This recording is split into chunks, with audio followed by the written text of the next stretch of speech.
বন্ধুরা, আজকে দুপুরের বাড়ি রান্না করলাম। আমি কিছুদিন ধরে আমি সকাল সকাল খেলতে যাই, আর এই দেখো আমি যেই মাঠের মধ্যে খেলি তার পিছনে বড় বড় আমবাগান রয়েছে। শহরের মধ্যে এরকম দেখা যায় না। তো এখানে দেখো খেলাধুলার পর আমরা এখানে মুখ ধুয়ে থাকি, তারপরে রোদের মধ্যে চলে আসলাম আমি বাড়িতে এসে আমি খেয়েছিলাম এই খাবারটা। আর আজকে মা রান্না করবে না বলে আমি আজকে রান্নায় হাল ধরেছি। যেহেতু আমি ছোটবেলা মায়ের দেখে দেখে রান্না শিখেছি, তাই এখন রান্না করতে আর অসুবিধা হয় না। তো আজ আমি ফুলকপি, আলু আর পনির দিয়ে একটা রেসিপি বানাবো, তাই আগে ভাগে সব জিনিস প্রস্তুত করে রাখছি। আর এদিকে আমি বসিয়েছিলাম কড়াইয়ে ঢেঁড়স আর আলু ভাজা, তাই সেগুলোকে নামিয়ে রাখলাম। তারপরে কড়াইটাকে ভালো মতন আমি মেজে নিলাম, আর কড়াইটাকে গ্যাসের মধ্যে আবার চড়িয়ে দিয়ে তার মধ্যে সর্ষের তেল গরম করে নিয়ে আমি ফুলকপিগুলোকে ভালো মতন হলুদ দিয়ে ভেজে নিলাম। তো এখানে ফুলকপিগুলো ভাজা হয়ে গিয়েছিল আমার, তারপরে সেগুলোকে নামিয়ে রাখলাম।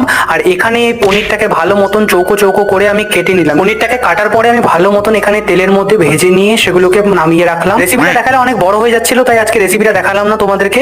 তো এই দেখো আমার তরকারিটা রেডি হয়ে গেছে। তারপর আমি দুপুরবেলা স্নান টান করে আজকে এই তরকারিটা দিয়ে ভালো মতন জমিয়ে খাবার খেলাম। তো আজকের মিনি ব্লগটা তোমাদের কেমন লাগলো কমেন্ট